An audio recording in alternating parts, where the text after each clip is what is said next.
జీవితము నిశ్చలముగా ఉండటానికి, విశ్వాస జీవితము స్థిరముగా ఉండటానికి లంగరు అను నిరీక్షణ నీ జీవితానికి కంపల్సరీగా అవసరం. నిరీక్షణ లేకపోతే నీ యొక్క విశ్వాసంలో స్థిరత్వం ఉండదు.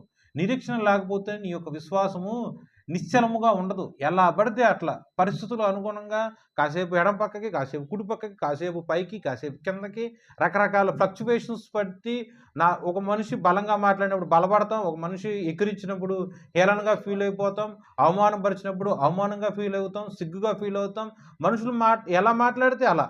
ఆ మాటలో కోపం ఉందనుకోండి, మనం ఆ కోపం తీసుకుంటాం. ఆ మాటలో ప్రేమ ఉందనుకోండి, ప్రేమ తీసుకుంటాం.